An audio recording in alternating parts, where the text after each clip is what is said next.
Posle ovih ludnica od BMW-a što ste videli, došli smo u Motor World. To je još jedno od mesta koje treba obići kada ste u Minhenu ukoliko volite automobile. Ovde ima gomila automobila, rariteta koje smo mogli da vidimo samo na slikama na internetu, a ovde možemo da ih vidimo uživo. Ima trkačkih automobila, običnih, brzih automobila, nekih automobila koji se uopšte ne voze, nego mogu da budu samo izloženi. Pored toga ima gomila nekih gedžeta vezano za automobile, motore, brodove i to, tako da ne dužim previše, ajmo unutra da vidite šta sve ima. Prvo na šta nailazimo je trkački BMW CSL koji se bazira na E9 šasiji. Ovaj auto je dominirao 70-ih na trkama.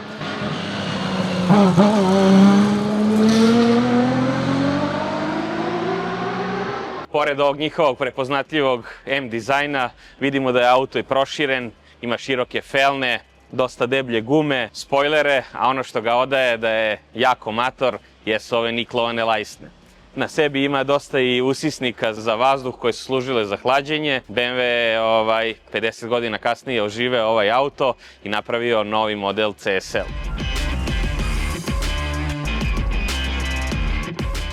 Na vratima možete vidjeti dva ova ispupčena niklovana svetla. Ona su služila, kada je ovaj auto učestvovao na Le Mansu, da se vidi broj koji je na vratima, da ga ne bi pomešali sa ostalima.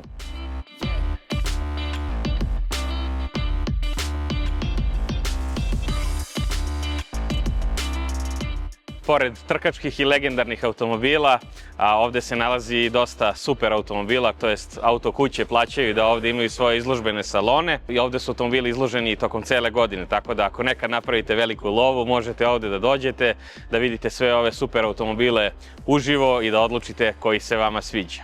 Ovo ovde iza mene je Ford GT, koji znate i sami koliko je bio legendaran na Le Mansu isto 70-ih godina, a ovo je najnovija verzija. Pored svih ovih super automobila u ovim trkačkim liverijima, jedan Audi R8 izgleda potpuno neprimetno.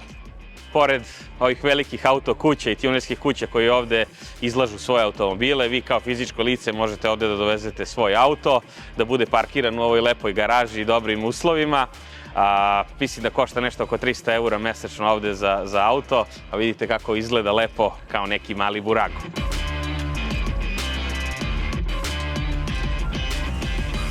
Ovde imamo i jedan autosalon koji prodaje Ferrarije u svim bojama, a boja koju bi ja izabrao kada bi kupovao Ferrarija bi bila crvena.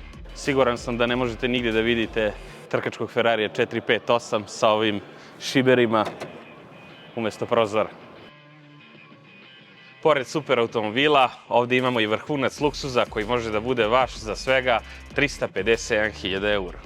Između svih ovih automobila imamo i zanimaciju za najmlađe, to su ove arkadne igre, to jest starinski simulator vožnje koji sam ja vozio kad sam bio klinac, Sega i automobili iz 90-ih na reliju.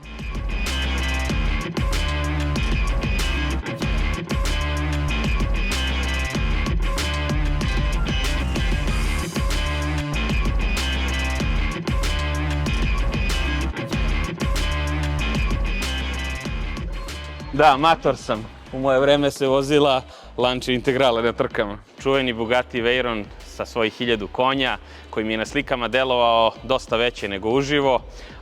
Mislim da bi mi bio tesan jer nazad ima veliki V16 motor i onda je sedenje dosta pomereno napred. Valjda ćemo imati nekad u životu prilike i njega da probamo.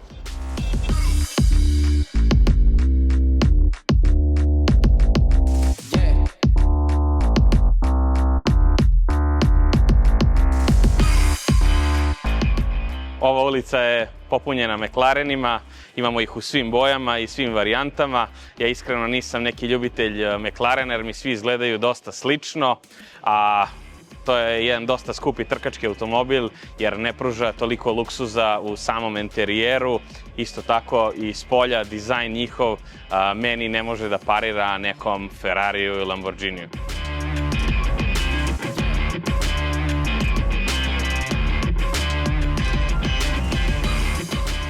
Pritisnite like ako mislite da ovom autu nije mesto ovde, a mi nastavljamo sa šetnjom. Pošto znate se nalazimo u rodnom gradu BMW-a, normalno je da imamo i BMW studio u ovom Motor Worldu. Ove godine se obeležava 50 godina postojanja BMW trojke.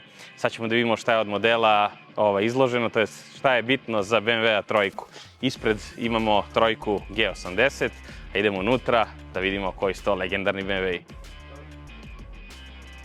Sviđao vam se BMW ili ne, svi znaju za BMW kockicu, a ovdje imamo u najlepšoj boji. Unutra ipak imamo starije modele, ovo je prvi BMW trojka E21 koji je sa najjačim motorom, to jest 323.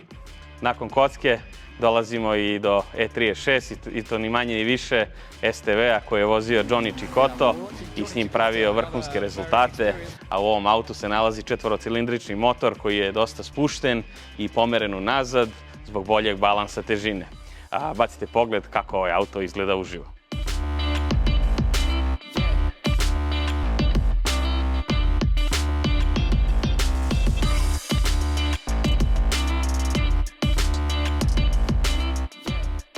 Moram da se vratim i na ovu kocku jer je to jedna posebna kocka koja ima oznaku 333, rađena je samo za afričko tržište i u sebi ima 3.2 motor.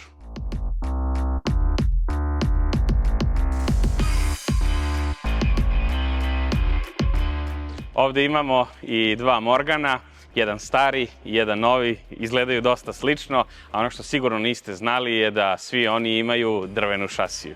Ovo je raj za sve kolekcionare, kako automobila, isto tako i za kolekcionare ovih malih autića. Možete ovdje čak i da kupite bilo koji od ovih automobilčića što su izloženi oko mene. Ima trkačkih, ima formula, ima običnih, ima čak i onih retro igračkih.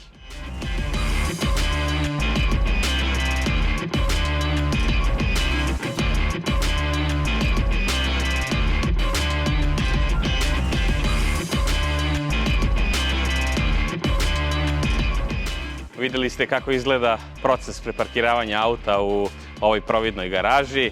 Možete da im najavite dolazak, da preuzmete svoj auto, da se vozite sa njim i posle da ga vratite ovde u najbolje uslove.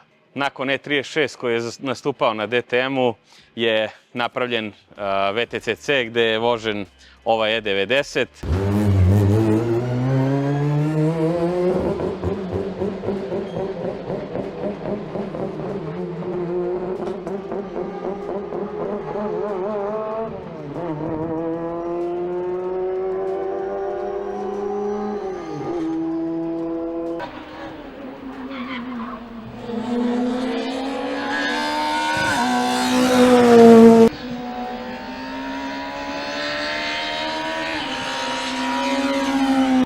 Ovaj auto mislim se više neće takmičiti i mislim da ide u staklenu garažu u penziju. Kao i na E36 i ovaj BMW ima četvorocilindrični motor, s tim što je malo noviji i nosi oznaku P45, a pored toga ima dosta stvari koje su na ovom autu već od karbona, kao što su vrata, spojleri, sve je olakšano, vidim unutra da ima pedal box, menjač i motor su isto pomereni unazad, sve zbog boljih performansi jer i ovaj auto je bio dosta konkurentan. Tako da dobar naslednik E36-ice, a meni se sviđa ovaj auto kako izgleda ovako proširen, bukvalno bi ga ovako i po gradu vozio.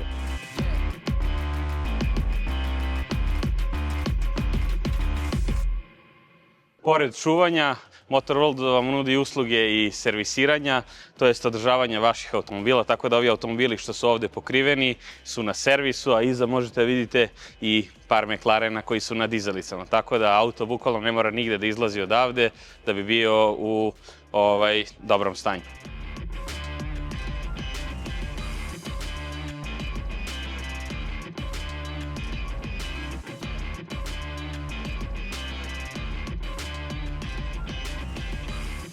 Kao što sam spomenuo, u ovom Motor Worldu postoji prodavnica sa gomilom malih gedžeta, isto tako i dosta garderobe svih brendova, tako da bacite pogled šta ima ovde sve.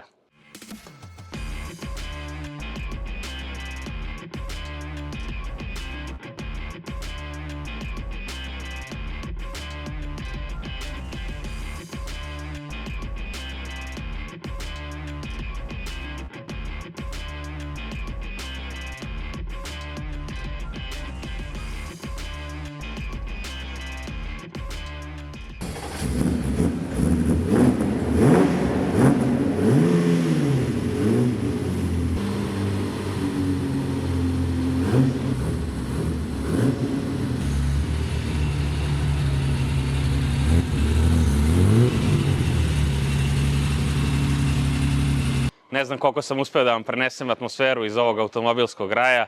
Ja iskreno nisam do sad imao prilike da vidim ovoliko Ferrarija, Lamborghinija, Porschea na jednom mestu, isto tako i ovih trkačkih automobila koji su nekad nastupali ili nisu nikad nastupali, a ostali su kao projekti, u stvari legendarni su automobili, na jednom ovom mestu. Pored toga imate i kafiće i restorane u kojima možete da odmorite, tako da ko dolazi u Minhen, mislim da je ovo pravo mesto koje treba posetiti. Budite mi dobri, a mi se vidimo u nekom od narednih klipova i obavezno bacite subscribe.